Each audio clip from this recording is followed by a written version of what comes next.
उम्मीद है कि आप लोग खैरियत से होंगे। और आज मरियम ने फिर मुझे ज्वाइन किया हुआ है और हम मरियम के स्कूल के बाहर ही खड़े हैं। थोड़ी देर में मरियम ने स्कूल चले जाना है। आज मैं डिस्कस करना चाहूँगा कि एक बच्चे का मेरे पास केस आया। बच्चे की एज थी 8 साल और वालिदैन की ये शिकायत थी कि ये बच्चा स्कूल नहीं जा रहा है। अब स्कूल ना जाने के बेशुमार सबब होते हैं, तो कैसे समझा जाए कि बच्चा स्कूल नहीं जा रहा होता।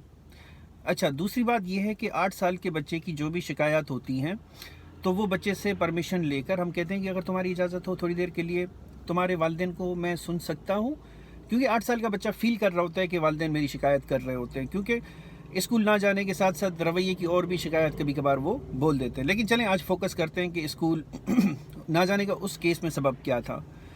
खैर, 8 साल के बच्चे से जब गुफ्तगू स्टार्ट की जाती है तो याद रखें कि उससे एडल्ट की तरह, जिस तरह हम बड़ों से बात करते हैं ना, तो उस तरीके से बात नहीं की जाती। बच्चे के साथ आपने बच्चे के लेवल पर आना होता है। अक्सर मैं कह रहा होता हूँ। खैर, स्टार्ट हुआ कि तुम्हारे दोस्त क्या हैं, तुम्हारे दोस्त का नाम क्या है, कहाँ पर वो रहता है, और तुम लोग एक साथ मिलकर फ़न के लिए एंजॉय क्या क्या चीज़ें कर रहे होते हो और तुम लोग क्या क्या प्ले करते हो। तो उसने बताया मैं क्रिकेट खेलता हूँ। तो आप ये भी कह सकते हैं कि हाँ, मुझे पता है कि तुम बहुत अच्छे बैट्समैन होगे या तुम बॉलर होगे।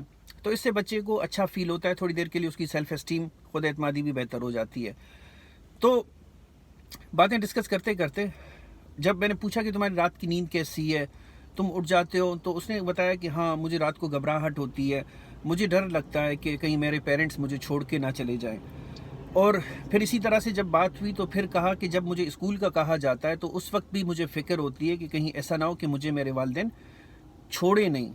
तो इस घबराहट की वजह से एक दो दफ़ा उसे स्कूल भेजा भी गया था, लेकिन उसमें भी कॉन्स्टेंटली वो बच्चा परेशान हो रहा था कि ऐसा ना हो मेरे वालिदैन मुझे छोड़ के ना चले जाएं या मुझे पिक ना करने आए।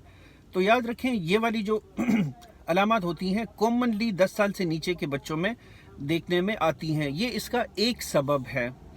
कहने का मकसद ये है, वंस अगेन, जो बॉटम लाइन है कि बच्चे के साथ बच्चे की तरह गुफ्तगू की जाती है, उसको अंडरस्टैंड किया जाता है, तो फिर ही जाकर वो बच्चा अपनी शिकायत को बताएगा। अब क्या करना चाहिए इसमें? वालिदैन का रोल ये होता है कि उसको रीअश्योर करें, यकीन दहानी कराएं कि वी आर विथ यू, परेशान होने की ज़रूरत नहीं है, हम कहीं नहीं जा रहे।